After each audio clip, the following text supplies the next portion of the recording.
मुसलमान अगर हैं और एमआईएम का सबसे ज्यादा मुसलमान एमएलए जीता है तो माइनॉरिटी इशू पे नीतीश जी से नहीं मिलेंगे, किससे मिलेंगे? तब बतलाइए। आप पूछिए ना जमा खान से, मंत्री हैं जमा साहब, 20,000 रुपए देकर आए, शर्म आती है 20,000 रुपए देने में? पूछिए इनके जदयू के जो माइनॉरिटी सेल है, मुर्दा सेल बन गया क्या? जो गरीब लाचार जो मजलूम है जो कमजोर है उसी पर बुलडोजर। चलिए ना, बड़े बड़े लोग का दिखाते, गांधी मैदान के चारों तरफ घूम लीजिए, जितनी बड़ी बड़ी बिल्डिंग है, बड़े बड़े धन्ना सेठ का है, सब में इंक्रोच्ड है। कहां बुलडोजर सम्राट जी का चल रहा है, कहां नीतीश जी का चल रहा है? सब उस पर दिल्ली और पटना में बैठी हुई सरकार ने किया, हम इंशाल्लाह इसकी आवाज उठाएंगे, सीमांचल को उसका हक दिला के रहे। आदाब, नमस्कार, आप देख रहे हैं मंथन टुडे, मैं हूं आपके साथ उज़मा। आज हमारे साथ हैं एआईएमआईएम के राष्ट्रीय प्रवक्ता आदिल हसन जी, जो बलरामपुर से चुनाव लड़े थे। महज 389 वोट से वो हार गए थे, लेकिन अभी वो यूथ विंग के प्रेसिडेंट भी हैं। आज हमारे साथ हैं, हम उनसे कुछ बातचीत करेंगे। बहुत बहुत स्वागत है आदिल जी आपका। सबसे पहला सवाल आदिल जी हम आपसे ले लेते हैं कि आप बहुत कम वोटों से आप हार गए, सदमा पहुंचा होगा?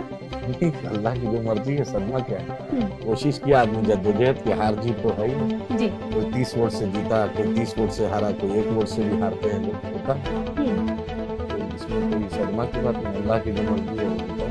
अच्छा, आप पर आरोप है कि बलरामपुर में महबूब आलम को भी आपने हरा दिया और खुद भी आप हार गए। हम लोग कैसे, आवाम ने जो फैसला लिया जी, आवाम ने महबूब साहब को 2000 से लेकर 2025 तक उनको मौका मिला जी। एक बार उन्होंने अपने भाई को ही मौका दिया, एक बार छोटे भाई को मुखिया बनाया, अभी अपनी बेगम को पॉलिटिकल आगे वो कर रहे हैं, तो जनता ने फैसला लिया। बतलाइए, मेरा सवाल है, जो लोग बोल रहे हैं तो पूछिए, खुरादार ब्रिज क्यों नहीं बना, बंदुलिया बाजितपुर क्यों नहीं बना, बाहिन क्यों नहीं बना, कुचिया मोड़ क्यों नहीं बना, गोविंदपुर ब्रिज क्यों नहीं बना, तारापुर ब्रिज क्यों नहीं बना, लम्मा ढार क्यों नहीं बना, इलाके की जो इतनी ब्रिजों की जरूरत है क्यों नहीं बना, आज तक एक भी कॉलेज क्यों नहीं खुला, क्यों नहीं कंस्टिट्यूएंट कॉलेज बलरामपुर में आजादी के बाद 75 साल हो गए? आप बतलाइए, बिना घूस के कोई काम नहीं होता है। ब्लॉक में कोई आम आदमी गरीब जो जाता है, म्यूटेशन के नाम पर घूस लिया जाता है, उसका क्या हाल है? डॉक्टर नहीं रहते, जितने भी एडिशनल पीएससी ये काम नहीं करता है।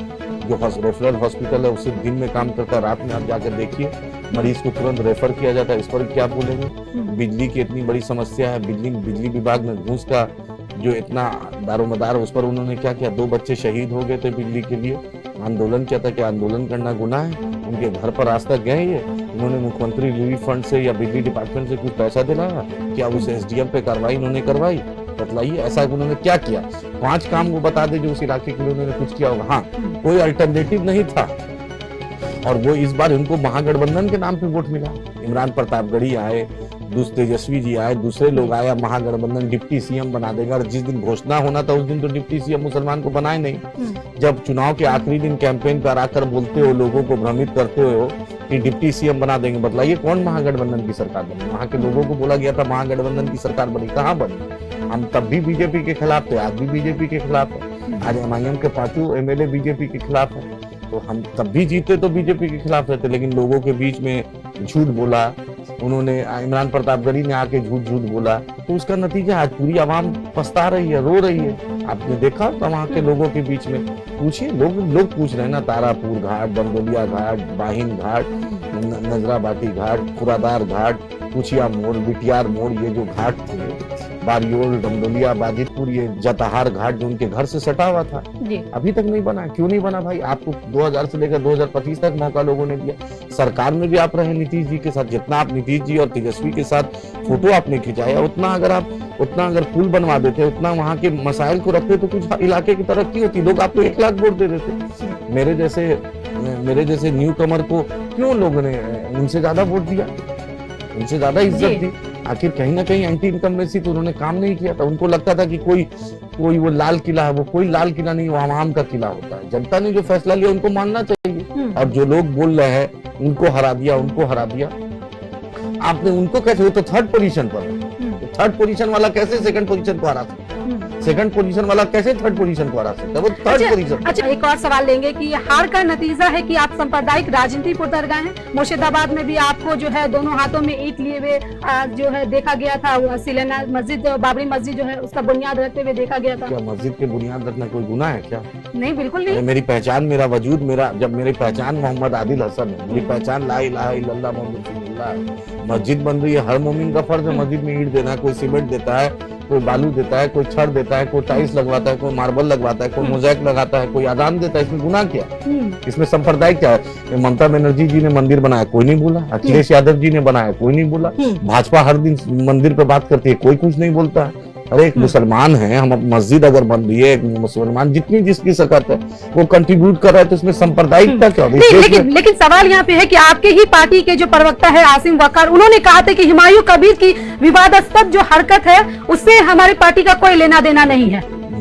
हुमायूं कबीर साहब क्या कहें, आसिम साहब क्या कहें, वो दोनों चीज अलग। नहीं, आपकी ही पार्टी के है ना मैडम, मस्जिद जो है, मस्जिद चाहे जो भी बनाएगा जी, मस्जिद अगर कोई मोमिन उसकी शुरुआत करता है, हर मोमिन अगर उसके पास अल्लाह ने सकत दी है, तौफीक दी है, तो उसकी कंट्रीब्यूट करेगा। हर कुछ को पॉलिटिकल एंगल से क्यों देखा जाता है?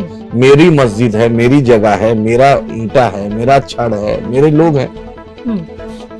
हमारे बाप दादा ने इस मिट्टी पर अजान दिया, इस मिट्टी पर सजदा किया, हमारे बाप दादा ने इस मिट्टी के लिए जंग आजादी लड़ी है, हमने कुर्बानी दी है। तो हम हिंदुस्तान में मस्जिद नहीं बना रहे हैं, बनाएंगे तो कहाँ बनाएंगे? मेरा घर है, इसी मिट्टी में मुझे मरना है, इसी में दफन होना है। तो आप अपनी पार्टी से अलग क्यों जा रहे हैं? मुर्शिदाबाद में बाबरी मस्जिद पर माना, पार्टी का आपके क्या स्टैंड है? मेरी पार्टी का क्या स्टैंड है? जो मस्जिद अगर कहीं भी तामीर होती है, मेरी पार्टी उसका कभी विरोध नहीं कर सकती। हम मस्जिद बनाने वाले हैं, हम न मंदिर के खिलाफ बोलने वाले हैं, न गिरजा के खिलाफ बोलने वाले हैं। हम तो कंस्ट्रक्टिव पॉजिटिव बात बोलते हैं। अगर मस्जिद बन रही है तो अच्छी बात है, किसी ने मस्जिद के खिलाफ नहीं बोला।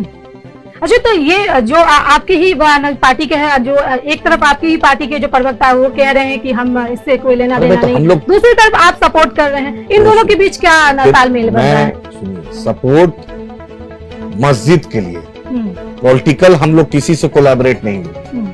पॉलिटिकल कोलैबोरेशन का फैसला बैरिस्टर असदुद्दीन ओवैसी साहब लेंगे, उसका फैसला बंगाल टीम और बैरिस्टर असदुद्दीन ओवैसी साहब लेंगे। मस्जिद लेकिन अगर बंगाल में बनेगी, त्रिपुरा में बनेगी, अरुणाचल में बनेगी, नागालैंड में बनेगी, अगर हम उधर से जा रहे हैं, मुझे तौफीक होगा तो हम उसकी मदद करेंगे। इसमें गुनाह क्या है भाई? मस्जिद बनना, मस्जिद मेरा अधिकार है, इस देश के संविधान मुझे अधिकार देता है, इसमें क्या दिक्कत है? अभी बताइए। नहीं, दिक्कत कुछ भी नहीं है, लेकिन आपकी ही पार्टी एक तरफ ये आप लोग सुनिए बात का पतंगर। उन्होंने मस्जिद के खिलाफ बोला क्या? बोला क्या उन्होंने? मस्जिद के खिलाफ बोला उन्होंने? नहीं, मस्जिद के खिलाफ नहीं बोला है उन्होंने। मैंने मस्जिद के खिलाफ बोला क्या? नहीं बोला। तो फिर मस्जिद पर आप अटके में, मस्जिद हर मोमिन का, हर मुसलमान का जिसने ला इलाहा इल्लल्लाह मोहम्मद रसूलुल्लाह सल्लल्लाहु अलैहि वसल्लम पढ़ा, उसका फर्ज अल्लाह उसको तौफीक देगा, वो मदद कर रहा है। इसमें क्या दिक्कत हो रहा है? हर जगह बनती है मस्जिद, अभी जहां भी बनेगी हिंदुस्तान में मस्जिद, अगर मुझे अल्लाह तौफीक देगा तो उसमें हम ताउन देंगे, अल्लाह ने चाहा। इसमें कोई कंट्रोवर्सी की बात तो आप ये कह रहे हैं कि जो मस्जिद बन रही है वो उसको राजनीति से न तोला जाए, उसको राजनीति एंगल से न देखा जाए। बट आपकी ही पार्टी तो राजनीति में ही इसको घुसा रहे हैं। मेरी पार्टी कहाँ घुसा? वो तो साफ कह रहे हैं कि हुमायूं कबीर के जो बाबरी मस्जिद बन रही है उससे मेरा कोई लेना देना नहीं, और एक तरफ आप उसको सपोर्ट कर रहे हैं। वो West Bengal Islamic development board करा रहा है, मस्जिद बनवा रहा है, सिर्फ हुमायूं कबीर साहब नहीं बना रहे, वहाँ पे उलेमा भी थे, वहाँ पे हम लोग कोई पॉलिटिकल कोलैबोरेशन नहीं ना कर रहे हैं जी, हम लोग कोई पॉलिटिकल तालमेल नहीं ना कर रहे हैं। मस्जिद का मामला है, वो इंडिविजुअल मामला है। आपका दिल करे आप भी मदद कीजिए, उनका दिल करे वो भी मदद कर सकते हैं। मस्जिद is a totally different thing. Don't mix politics with mosque. मस्जिद एक इंडिपेंडेंट आइडेंटिटी है, और उस मस्जिद के चलते जो वहाँ इस्लामिक डेवलपमेंट वेस्ट बंगाल जो बोर्ड है, वहाँ लड़कियों का स्कूल बनाएगा, ऑर्फनेज बनाएगा, इस कॉलेज बनाएगा, हॉस्पिटल बनाएगा, गरीबों का मुफ्त इलाज होगा, उनकी एक विजन है। तो आप मस्जिद के सदके से इतनी बड़ी चीज बन रही है, मस्जिद के कंट्रीब्यूशन से लोग का एक सपना है वहाँ के। सिर्फ हुमायूं कबीर इस ट्रस्ट के सब कुछ नहीं है, एक वहाँ के लोग भी हैं, तो सिर्फ हुमायूं कबीर तक आप